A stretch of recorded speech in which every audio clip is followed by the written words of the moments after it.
Et coucou, j'espère que vous allez bien. Je vous reprends, on est le lundi 26 août. Je vous souhaite la bienvenue dans cette nouvelle vidéo ou sur ma chaîne si vous passez par là pour la première fois. J'ai beaucoup de choses à vous dire, c'est pour ça que je vous ai pris un petit peu en fin de journée puisque ça y est, hein, les vacances sont finies, j'ai repris le travail ce matin. Je voulais venir hier à la base mais je vous assure que j'aurais pas été de bonne composition parce que franchement ça m'a un peu mis un coup, j'avais pas vraiment envie de reprendre le travail. C'est pas vraiment pour le travail mais c'est pour le rythme, pour la routine qui voilà, parce que là ça y est, l'été touche à sa fin, on sent que c'est la fin que c'est la fin de l'été, que tout va reprendre en fait et j'ai un petit peu du mal à me remettre dans tout ça. Alors j'ai fait deux petites réceptions, enfin j'ai fait deux réceptions que je vous montrerai, mais d'abord je tiens à vous parler de Tenir debout de Melissa d'Acosta que j'ai dévoré en 48 heures. Je l'avais à peine commencé quand j'ai clôturé le dernier vlog et je l'ai plus lâché, vraiment j'arrivais plus à le lâcher jusqu'à la fin. Et pourtant, alors, c'est un peu particulier parce que cette lecture au final est un coup de cœur. C'est vraiment une lecture qui m'a bouleversée, qui m'a tourmentée, qui m'a percutée, mais c'était pas gagné parce que pour tout vous dire, j'ai même failli l'abandonner. Voilà, donc en fait c'est pas par rapport à la plume mais plutôt par rapport à l'histoire. Alors je vais vous pitcher le roman rapidement. Donc Tenir debout, c'est l'histoire de François. François est comédien. Il vit à Paris avec sa femme Isabelle. Ils ont une vie pleine d'effervescence, de sorties, de restaurants, de bars. Voilà, François c'est ça, c'est toute sa vie, mais ça y est, sa décision est prise, il a quitté Isabelle pour partir vivre sa passion avec Éléonore qu'il a rencontrée il y a à peu près un an, qui est de 20 ans sa cadette. Éléonore est une jeune femme qui est ouvreuse dans le théâtre dans lequel François fait ses représentations et ils sont tombés amoureux, mais leur histoire c'est une histoire très passionnelle, c'est une histoire qui vous dévore, cette passion qui vous consume un petit peu plus chaque jour. Et croyez-moi, la passion ça me connaît parce que je suis quelqu'un d'assez passionné quand même dans la vie en règle générale. Et j'ai eu vraiment, en lisant tout ça avec la plume de Melissa d'Acosta, vraiment je me suis sentie vraiment percutée à de nombreuses reprises pendant ma lecture. Mais même si ça y est, ils ont trouvé un appartement, leur petit nid comme ils l'appellent, François va être percuté par un bus, il a un accident de scooter et il se retrouve à l'hôpital et malheureusement il ne remarchera plus jamais. Voilà, donc il peine à y croire, elle aussi, Éléonore. Puis en plus Éléonore est pas forcément très bien reçue au départ puisqu'elle n'est rien. Elle est la femme, elle est l'illégitime, pardon. Elle est l'illégitime et du coup forcément on lui laisse pas avoir de nouvelles, on lui laisse pas entrer dans la chambre, on la laisse pas entrer dans la chambre, c'est très compliqué ce début. Alors je vous parle de tout ça parce que c'est vraiment quelque chose qu'on découvre dans les premiers chapitres. Donc même si ça n'est pas sur la 4e de couverture, je ne spoile pas grand chose en vous parlant de ça. Alors cette lecture a été un petit peu mouvementée pour moi. Déjà il faut savoir que mon conjoint ne se déplace qu'à 2 roues en scooter. Donc déjà on va dire que cet accident, cette chose en fait qui change votre vie, qui bouscule votre vie du jour au lendemain alors que tout allait bien, ou que vous étiez entre guillemets où les planètes s'alignaient on va dire, et que d'un coup les planètes s'alignent plus, ça s'appelle un accident de la vie, ça s'appelle voilà, c'est comme ça. Ça m'a beaucoup perturbée déjà sur les 100 premières pages de ma lecture, j'étais complètement voilà, je savais pas, j'avançais mais moi dans ma tête ça m'a fait un petit truc en me disant mais ça peut arriver, enfin voilà, c'est vraiment quelque chose qui m'a bouleversée.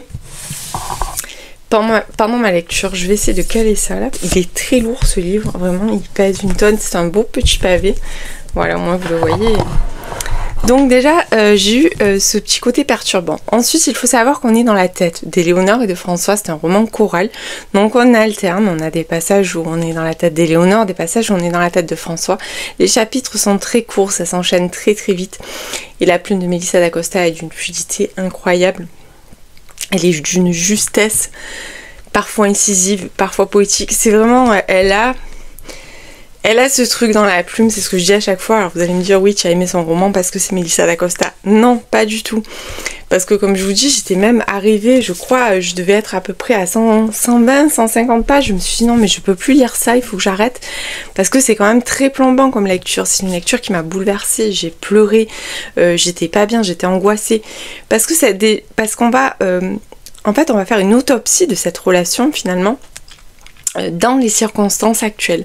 C'est-à-dire que François, qui est un homme de la quarantaine, va se retrouver à vie sur un fauteuil roulant. Donc c'est très compliqué pour un couple naissant d'accueillir cette nouvelle. C'est très compliqué pour un homme plein de vie, pour un comédien qui avait l'habitude, entre guillemets, de faire tout un tas de choses, qui d'un coup, qui avait toute l'habitude d'être entouré, d'affronter le public, d'affronter le monde dans sa situation actuelle. J'ai adoré en fait la manière dont Melissa d'Acosta nous parle de tout ça, la manière dont elle aborde ce handicap, dont elle aborde le couple. Et c'était dur à des moments, c'est super toxique leur relation, mais vraiment je me disais mais il a un caractère abominable. Et en fait, ce qui a fait qu'à un moment donné, j'étais à deux doigts de lâcher, c'est que je n'arrivais pas à m'attacher au personnage. Ni à lui, malgré ce qui venait de lui arriver, parce que je trouvais que c'était quelqu'un de très égocentrique et qui même s'il est dans la souffrance, même s'il est dans le malheur, ça n'empêche pas quand même que le monde continue de tourner autour. Et qu'à un moment donné, on doit aussi... être gentil avec les gens qui prennent soin de nous, qui s'occupent de nous. Et j'ai eu beaucoup de mal avec ce personnage. Et Éléonore, alors pas du tout le fait qu'elle soit plus jeune, parce que moi la différence d'âge ne me gêne pas. Qu'elle décide ou non de rester avec lui, j'aurais pas jugé non plus parce que c'est des situations très particulières. Mais je ne sais pas, il y avait quelque chose pareil dans son comportement à elle qui me... cette façon de s'oublier, cette façon peut-être qui me faisait un petit peu trop écho, je dirais. Et je me suis dit mais bon, tu vas arrêter. Et puis finalement, je dis non, c'est Melissa d'Acosta quand même, tu peux pas arrêter. C'est quand même une de mes auteurs favorites. Et je sais que par exemple avec La Doublure, ça m'avait fait pareil. La Doublure, c'est un livre que j'avais commencé. Et qu'à un moment donné, j'avais quasiment... j'avais mis en pause, je crois que je l'ai arrêté pendant presque une semaine avant de le reprendre. Parce qu'il y avait ce côté un petit peu malsain, un petit peu malaisant, un petit peu toxique qui me... Voilà. Et puis au final, La Doublure a été un coup de cœur. Et donc là, je me suis dit, bon, tu continues. Et puis finalement, en fait, la prouesse de Melissa d'Acosta, c'est qu'à la fin, j'adorais les personnages. Alors qu'au départ, je les aimais pas du tout. Ils me dérangeaient. Ils étaient pas... Voilà. J'ai adoré la manière dont elle aborde la thématique du handicap, la thématique de la complexité du couple, la thématique de la passion, parce que je trouve que vraiment la passion, elle a une place très importante à tous les sens du terme. Autant lui parce que c'est un passionné dans son métier, autant leur relation passionnelle, fusionnelle, jusqu'à l'incendie, quoi. Vraiment, c'est quelque chose qui m'a parfois même dérangée. C'est ce que je vous disais, surtout au début de la lecture. J'ai adoré le chemin parcouru, j'ai adoré... C'est une vraie reconstruction en fait qu'elle nous livre. Une reconstruction de François, mais aussi de ce couple, de tout ça. Je vous en dirai pas plus parce que j'en ai déjà beaucoup trop dit, je trouve. Mais encore une fois, c'est un excellent roman. Après, il ne plaira pas à tout le monde. Un petit peu comme La Doublure où c'est particulier. Et elle mâche pas ses mots. Voilà, il y a une plume assez quand même incisive, même si la plume est très belle et peut être parfois poétique, elle est aussi à des moments très incisive. Et elle nous montre la vraie vie, et que la vraie vie, c'est pas lisse. C'est plein de rainures, comme les amours, en fait. Et c'est ça que j'aime bien, c'est ça que j'ai bien aimé au final, alors qu'au départ, je vous dis, c'était pas forcément bien parti, puisque les 200 premières pages, j'étais là à me dire, tu continues ou tu continues pas, et au final, j'ai refermé ce livre en larmes, avec un énorme coup de cœur, parce que 600 pages quand même, 600 pages dévorées en moins de 48 heures, puisqu'après je ne pouvais plus le lâcher, je voulais savoir et j'étais vraiment prise dans l'histoire et tout ça ne me dérangeait plus et j'ai appris à aimer les personnages parce qu'ils ont évolué et c'est ça la prouesse en fait je trouve de l'auteur, c'est que on part sur des choses un petit peu malsaines, toxiques, pas belles et puis on finit par arriver à autre chose. Donc je sais pas si je vous en ai bien parlé, je pense pas. Voilà, j'ai posé mes mots, pourtant j'essaie de réfléchir, de me dire il faut que tu leur en parles bien, parce que quand même, voilà, c'est un roman qui t'a marqué, c'est un roman qui me marquera, que je suis pas prête d'oublier. Donc je me suis dit il faut que tu en parles bien, mais bon, enfin bref. Foncez, lisez Tenir debout de Melissa d'Acosta, c'est encore un très très bon roman de l'auteur. Vraiment, je suis à chaque fois... je sais pas, il y a un truc particulier et moi je la suis depuis le début et en plus j'ai lu tous ses romans dans l'ordre des parutions. C'est une auteure voilà, que j'adore, que j'ai découverte avec Tout le bleu du ciel quand il a été édité la première fois chez Le Livre de Poche. Donc Tout le bleu du ciel, je l'ai lu il y a quand même un bon petit moment. Et voilà, j'étais prise dedans, j'ai toujours aimé l'auteur en fait, et quel que soit le sujet qu'elle aborde, même si elle a un gros côté drama, ben, j'adore. Donc ça c'était pour le Melissa d'Acosta, Tenir debout. Ensuite j'ai fait une réception qui m'a mise, mais alors en joie, je vous explique même pas. Tadam, j'ai reçu La Renaissance des fleurs sauvages de Michaela Smetzer chez Roncière, à paraître le 29 août, donc il sera sorti quand vous aurez ce vlog, il sera sorti tout juste la veille. Donc c'est le tome 2 de La Résilience des fleurs sauvages que j'avais tant aimé, qui m'avait tant fait pleurer, et j'ai eu la chance de le recevoir en service presse de la part des éditions Roncière, et j'étais vraiment trop contente. Je peux vous dire que je l'attendais tellement, celui-là en plus, et je l'ai lu de suite puisque je l'ai reçu, je venais tout juste de terminer Tenir debout de Melissa d'Acosta, donc clairement ça a été l'occasion, en fait j'ai fait la transition. Donc on y retrouve Salem et Tailleur, bien évidemment, j'avais hâte de les retrouver. Les années ont passé, ils ont eu leur lot de drames, je pense, dans le tome 1.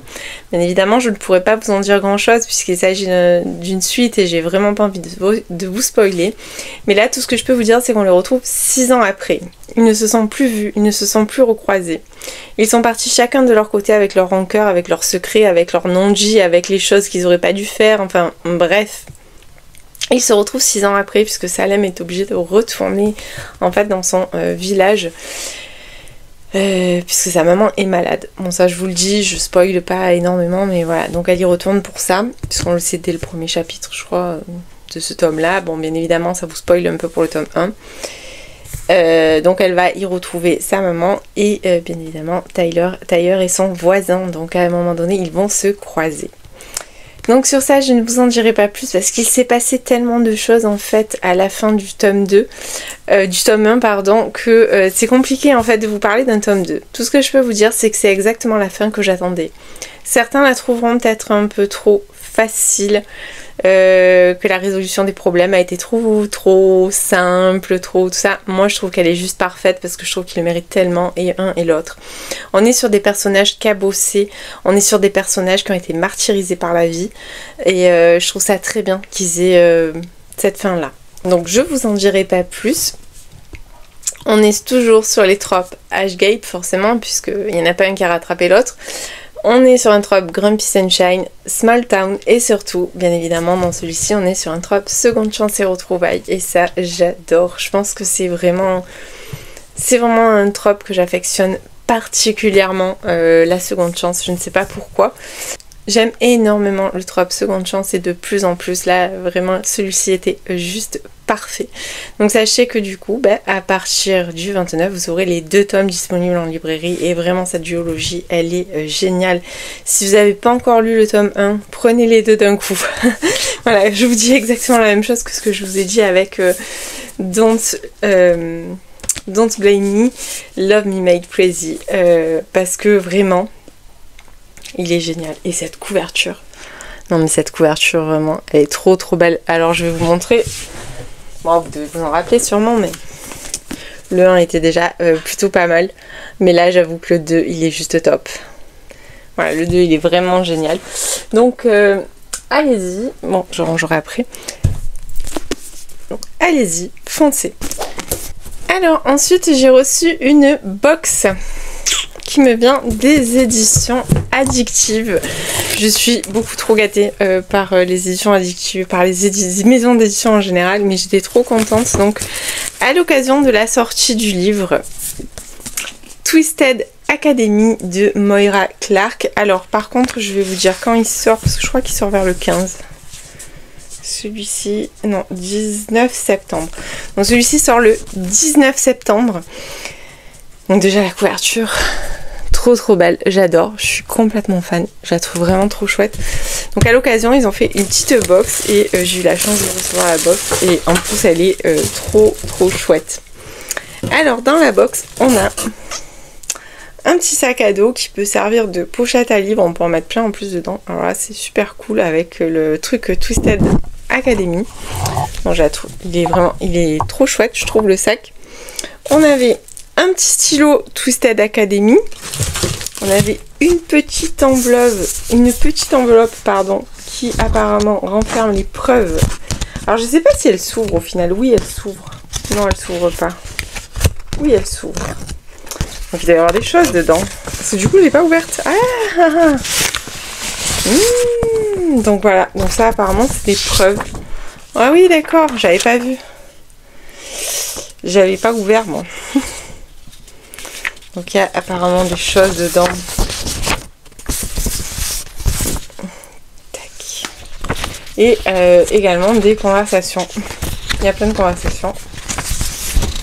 Voilà, et des conversations. Donc j'avais pas vu que ça s'ouvrait, parce qu'en plus j'ai fait une vidéo unboxing, j'avais même pas vu que je pouvais l'ouvrir.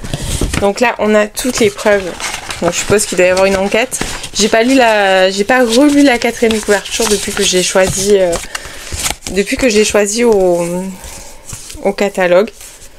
Mais en plus je pourrais pas vous la lire là, je pense, parce que j'ai pas mes lunettes. Donc il y avait la petite enveloppe. Ça, je pense que c'est un petit collier, à mon avis.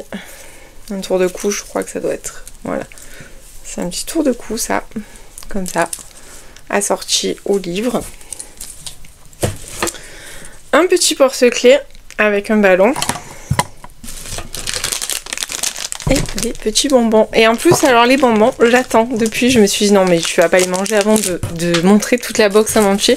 Et toujours, bien évidemment, super bien présenté avec le livre dedans, le marque-page assorti. Je vous montre tout de suite. Hop. Le marque-page et le petit communiqué de presse. Je vais voir si j'arrive à vous lire le résumé sur le communiqué de presse. Oui, ça va. Alors, je vous lis tout de suite la 4e de couverture. Ils font partie de l'élite. Elles, non. Ils ont des secrets à cacher, elle aussi. La vie de Harlow bascule le jour où elle se voit proposer un deal par le procureur pour éviter la prison. La seule chose qu'elle doit faire, c'est intégrer Havenwood, l'école d'élite réservée aux privilégiés du pays. Elle doit tenir jusqu'à ses 18 ans. Après, elle pourra récupérer la garde de sa petite sœur. La tâche s'avère plus compliquée qu'il n'y paraît quand son chemin croise celui des Fallen King, un quatuor sportif, et surtout celui d'Ace Blackwood, qui l'attire irrémédiablement. Mais une promesse faite à sa sœur l'oblige à maintenir ses distances avec les Blackwood. D'autant plus quand elle découvre un terrible secret qui l'obligera à choisir entre la vérité et sa famille. Voilà, donc il y a une petite enquête, ça a l'air vraiment très sympa, j'ai trop hâte. Alors de base, je me le suis mis au programme cette semaine, je vais faire du bruit. Non, je vais pas faire de bruit, sinon ma chaîne n'est pas bruit. De base, je me l'étais mis au programme cette semaine, mais je sais pas si...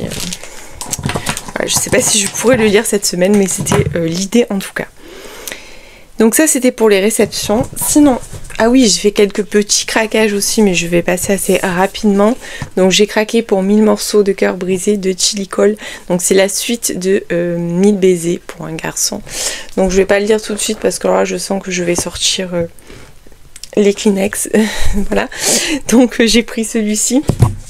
Je me suis également, finalement, j'ai craqué, je vous avais dit non, mais j'ai craqué pour le jeu des menteurs d'Anita Higgins, qui est le spin-off du jeu des tricheurs, dont je vous ai parlé il n'y a pas très longtemps, puisque je l'ai lu, je crois, début août. Voilà, donc j'ai pris celui-ci, et j'ai pris celui-là.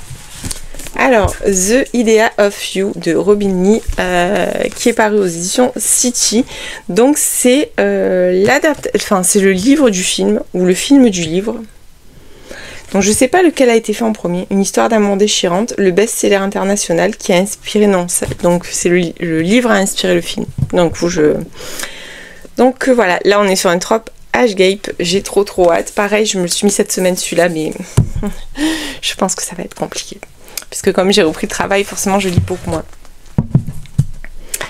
Et sinon, j'ai attaqué Altitude de Emma Dinkel, apparaître chez Nisha le 2 septembre, dont je vous l'ai montré, je crois que je vous ai lu la 4e couverture dans le précédent vlog. Je l'ai déjà bien dévoré hier, j'ai lu un peu plus de la moitié, j'adore. Donc on est dans un milieu lycéen. On est sur des personnes qui ont vécu un deuil très important, on est sur des personnes qui vivent des traumatismes, qui ont quand même des grosses difficultés à se reconstruire. Alors le trope, ça va être, je crois qu'on est sur un trope proximité forcée, on est sur un trope enemy to lovers, on est dans le milieu lycéen. Et en fait la proximité forcée, c'est juste que Iris et Ange vont devoir en fait, ils deviennent partenaires pour un spectacle de danse alors qu'ils ne se parlent plus depuis 4 ans, depuis qu'il y a eu ce terrible drame dont je vous parlerai pas pour l'instant. J'attends de finir le livre pour savoir exactement ce que je vais vous dire. Mais voilà, c'est plein de tensions, c'est tout mignon, c'est plein de révélations aussi. Franchement, ça se lit super bien. Je vous dis, j'ai lu hier un peu plus de 300 pages du coup. Et encore une fois, j'adore la mise en page Nisha. C'est pour quelqu'un comme moi qui voit plus rien, c'est magnifique. Donc voilà. Mais écoutez, j'ai beaucoup parlé aujourd'hui. Je vous reprendrai quand j'aurai terminé Altitude pour vous en faire mon avis final. Mais pour l'instant, j'aime énormément. Et voilà, ben ça sera tout pour aujourd'hui. Et bien évidemment, je vous dis à plus tard.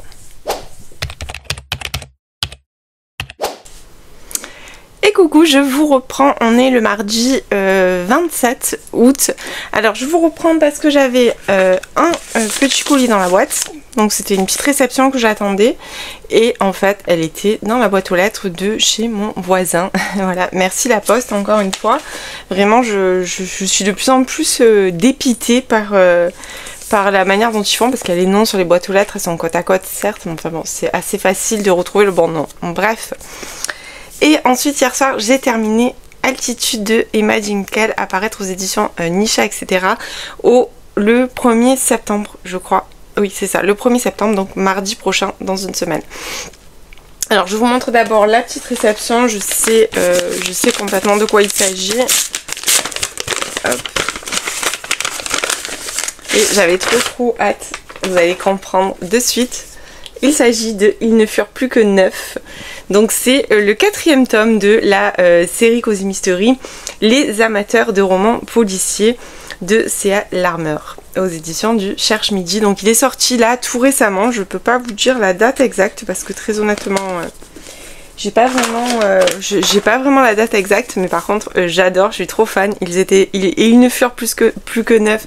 Ça me fait bien évidemment penser Ils étaient 10, c'est ça, oui. Enfin, avant, moi, je l'ai lu la première fois, le Agatha Christie, c'était les 10 petits nègres, et maintenant, je crois que c'est, ils ne sont plus que, ils étaient 10, ou je sais plus, j'ai même pas retenu, enfin, à chaque fois, je me trompe dans le livre, et c'est un de mes préférés d'Agatha Christie, donc j'ai vraiment très hâte de découvrir celui-là. Je vous lis pas la 4e, parce que forcément, c'est une saga. On est sur une série où on va suivre, en fait, un petit groupe qui s'est réuni pour former à la base un club de lecture d'amateurs de romans policiers, mais sauf qu'ils finissent toujours par enquêter sur un meurtre. Donc voilà, mais on suit pas mal leur vie, leur évolution, donc c'est pour ça que j'ai pas trop envie forcément de vous lire la 4e. Je sais pas ce qui est dit, ce qui est pas dit, et puis en plus j'ai pas mes lunettes. Bon bref, passons, je vous en reparle très vite. Ce sera très certainement une de mes prochaines lectures. Sinon, j'ai terminé ce beau bébé, Altitude de Emma Dinkel, apparaître aux éditions Nisha, etc. Le 1er septembre. Et franchement, j'ai beaucoup aimé. Alors, comment vous en parler? Parce que je ne veux absolument pas trop vous spoiler de choses, parce que la 4e est longue, mais au final, on n'y dit pas tant de choses que ça, importantes. Alors, Iris et Ange se connaissent depuis l'enfance. Leurs amis étaient... Leurs parents sont amis depuis toujours. Ils ont grandi ensemble. Ils étaient comme les deux doigts de la main. Et sauf que, il y a un moment donné, il y a eu un drame qui a touché ces deux familles. Et Iris et Ange se sont complètement éloignés jusqu'au point de quasiment même plus s'adresser la parole. Donc voilà, en gros, la situation, on en est là. Sauf que Iris fait de la danse, en fait, elle est dans un club de danse, ils sont au lycée, ils sont en terminale, et en fait, sa prof de danse s'est inscrite à un concours qui leur permettrait de remporter une somme très conséquente, sauf qu'il leur faut un partenaire, et elle a décidé de faire appel à l'équipe de football du lycée, et comme par hasard, Ange sera son partenaire. Donc voilà, alors... On est vraiment dans un milieu lycéen, on est avec des thématiques très fortes, il y a beaucoup de trigger warning, j'ai pas forcément envie de vous les lister parce que je trouve toujours que, alors le trigger warning c'est très bien pour si vous voulez choisir le livre par exemple pour quelqu'un ou voilà savoir à peu près de quoi ça parle ou pour mettre en garde pour les plus jeunes, mais par contre je trouve que ça spoil énormément, donc j'ai pas du tout envie de vous les dire. Ils sont en première page du livre de toute façon, je crois, si je dis pas de bêtises, il me semble que je les ai vus, je sais pas s'ils sont annoncés ici les trigger warning. Oui, il y a un avertissement donc en début de livre, donc moi j'ai pas envie de vous les dire parce que je trouve que ça spoil beaucoup trop. Donc forcément on va être sur une proximité forcée puisqu'ils vont devoir être partenaires de danse, et en plus la danse c'est quand même quelque chose qui dégage déjà de base quelque chose de... pour moi c'est quelque chose de très sensuel, donc forcément ça invite au rapprochement. On comprend très rapidement que tous les deux vivent mal au final cette situation, autant lui que elle. On va découvrir pourquoi il y a eu cette cassure, on va en découvrir tous les tenants et les aboutissants. Et ça se défend quoi. J'ai adoré les personnages parce que j'aime les personnages cabossés, parce que ce sont des personnages où il y a une psychologie importante dedans, et là la psychologie est vraiment assez centrale je trouve dans la romance avec les thématiques, ça va vraiment de pair. Et j'aime bien en fait, voilà, j'aime ce genre de romance qui est à la fois sombre et lumineuse. Sombre parce que oui, ils ont vécu des traumatismes, ils ont vécu des drames, la situation est pas forcément, tous les problèmes ne sont pas forcément résolus, mais en même temps ils sont lumineux parce qu'Iris malgré tout reste quelqu'un de très lumineux. Et c'est ça, c'est le contraste en fait entre ces deux personnages qui va être très sympa. Alors c'est un beau bébé, vous allez me dire c'est un pavé, mais franchement je l'ai lu très très vite au final. Ça se lit très vite et puis on a envie de savoir et puis après on est pris dedans. Et franchement j'ai vraiment adoré. La plume est agréable. Il y a pas vraiment de scène spicy, il y en a une je crois. Ça j'aime bien vous le dire à chaque fois parce que je sais qu'on est plutôt sur un slow burn où on est beaucoup dans la suggestion je trouve. Alors même s'ils mettent il y a deux petites pêches, donc ça veut dire normalement qu'il y a... je sais pas ce qu'ils disent dans leur définition, mais j'ai envie de vous en parler un petit peu parce que de plus en plus sur les livres, en fait, sur les romances, de plus en plus, en fait, c'est noté justement pour savoir à quoi on a affaire.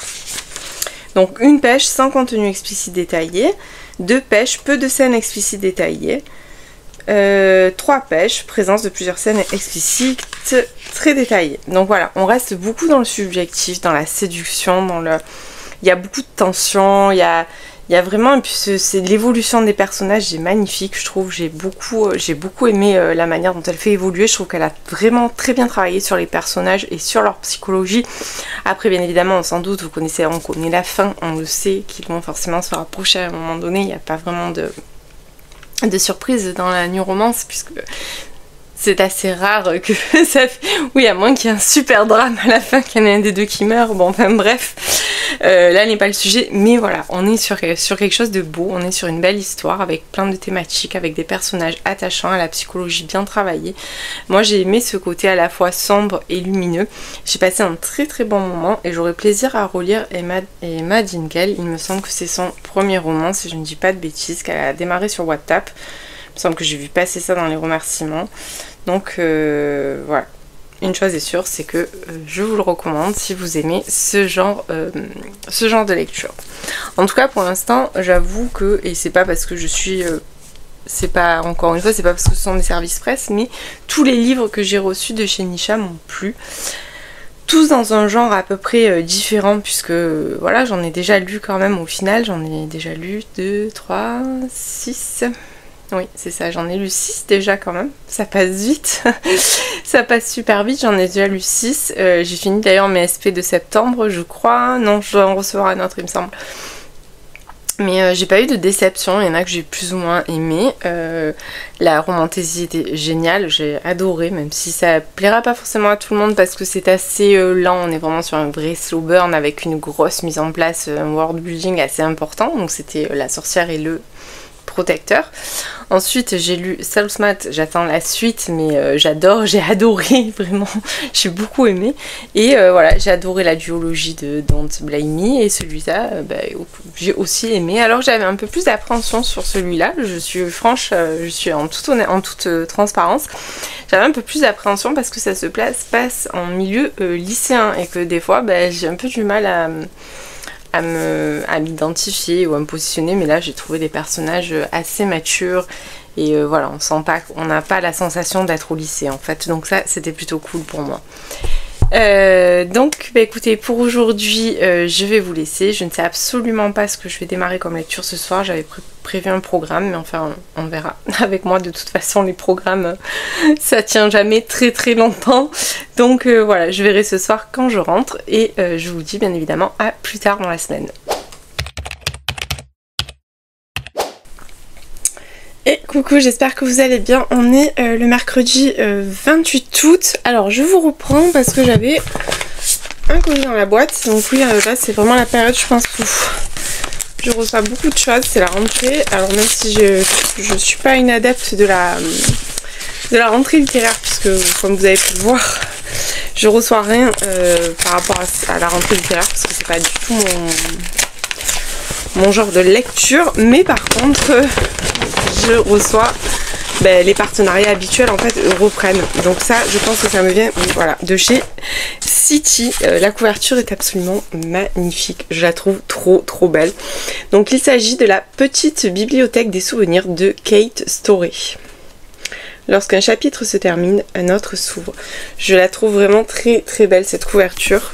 City, je trouve que de plus en plus ils font des couvertures trop jolies. Donc celui-ci paraît le 28 août, aujourd'hui. Donc voilà. Et je vais vous lire tout de suite la 4e de couverture. Chaque année, Sally ajoute un livre dans la bibliothèque d'Ella, sa fille unique. Elle le fait depuis 42 ans, pour tous les anniversaires de sa fille, grâce à ses ouvrages choisis. Avec soin, elle souhaite lui transmettre ses valeurs et des messages inspirants. Pourtant, cela fait bien longtemps que Sally a perdu tout espoir que sa fille feuillette un jour ses livres dédicacés avec amour. Car 20 ans plus tôt, elles se sont déchirées.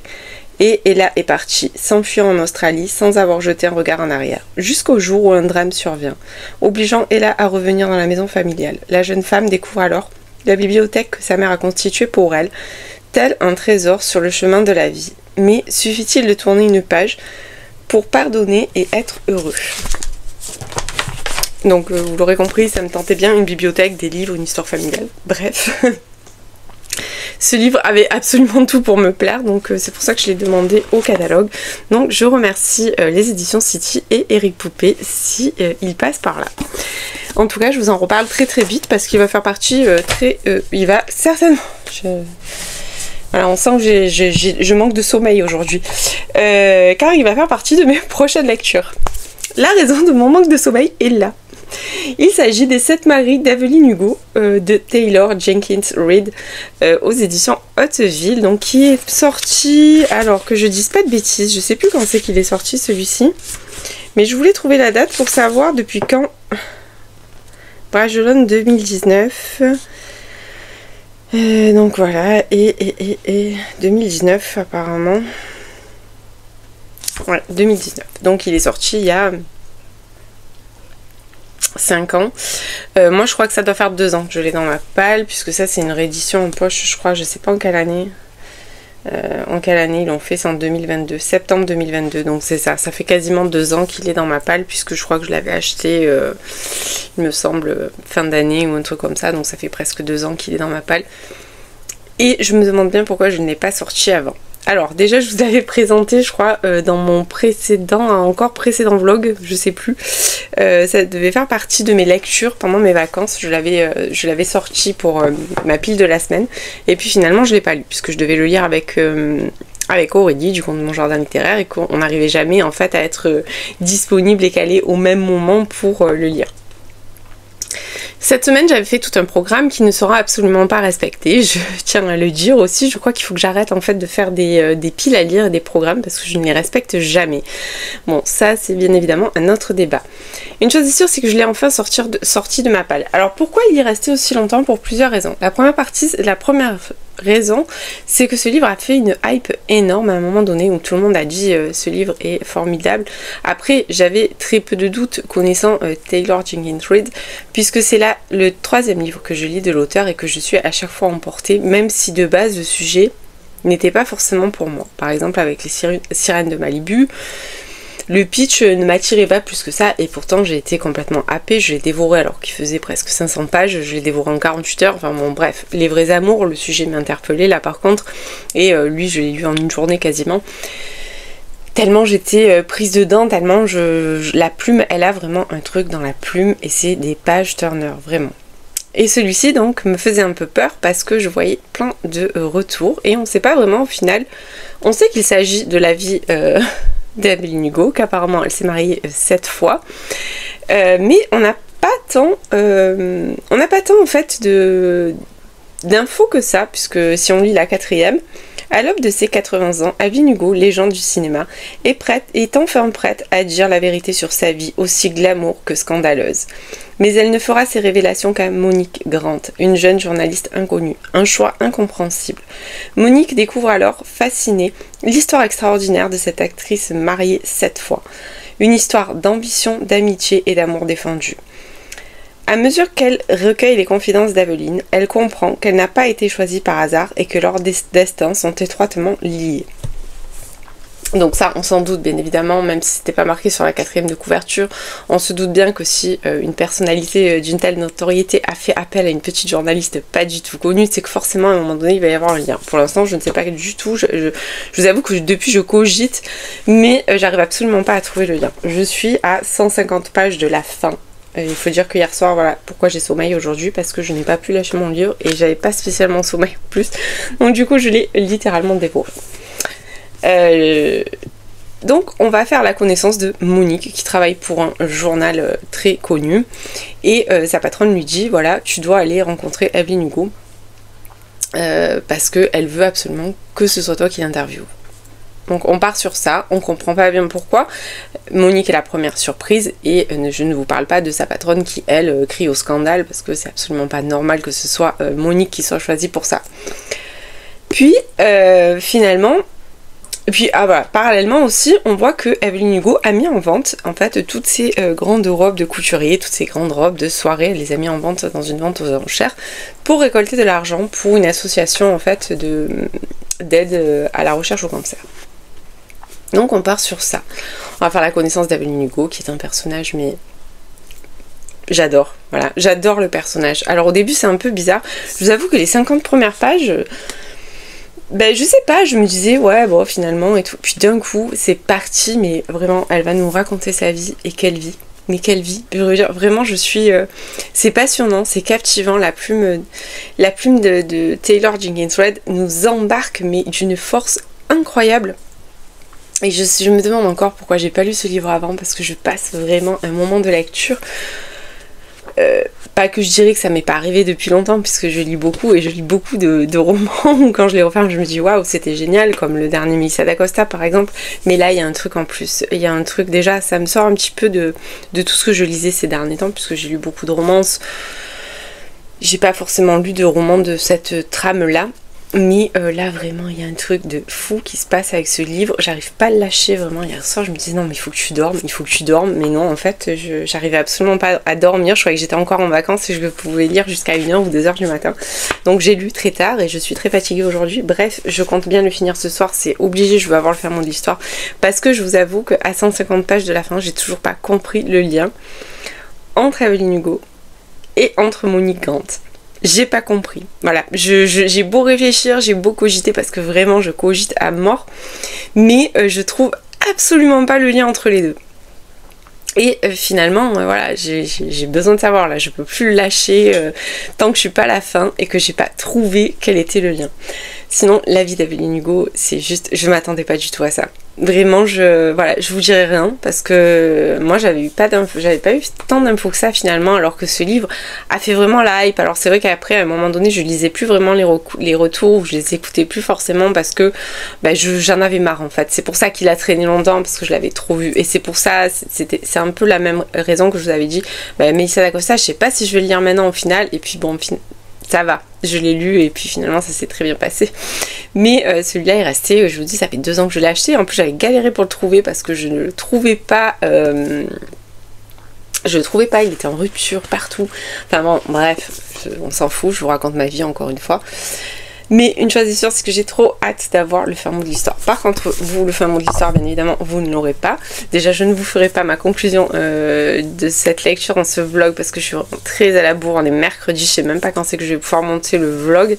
Donc, je vais le clôturer comme ça. Déjà, je sais que j'ai tous les morceaux. Mais vous attendrez le vlog suivant pour avoir mon avis final. Mais je pense qu'on est clairement parti sur un coup de cœur où on va être vraiment pas loin du coup de cœur. Déjà pour la plume, parce que la plume, vraiment, enfin, bref. Et tout ça pour vous dire quoi? Pour vous dire que je clôture ce vlog. Ça va bien. Il faut vraiment que je reprenne des nuits de sommeil normales. Depuis que j'ai repris le travail, j'arrive pas à dormir le soir parce que j'avais pris l'habitude de me coucher relativement tard. Et du coup j'ai un peu du mal à me remettre dans ce rythme de coucher 22h, lever 5h30. Donc il va falloir que je reprenne mon rythme parce que je vais pas tenir longtemps comme ça. Sur ce, écoutez, je vous remercie, j'espère que ce vlog vous aura plu, j'espère que vous êtes arrivés jusque là et que vous avez tenu bon malgré mes cafouillages permanents. Et écoutez, si vous avez terminé, que vous êtes arrivés jusque là, jusqu'ici, je vous invite à mettre une robe. Il y a des petits smileys, je crois, robe. Voilà, en commentaire pour me dire que vous avez vu cette vidéo en entier. Et moi, comme d'habitude, je vous laisse et je vous dis à la semaine prochaine.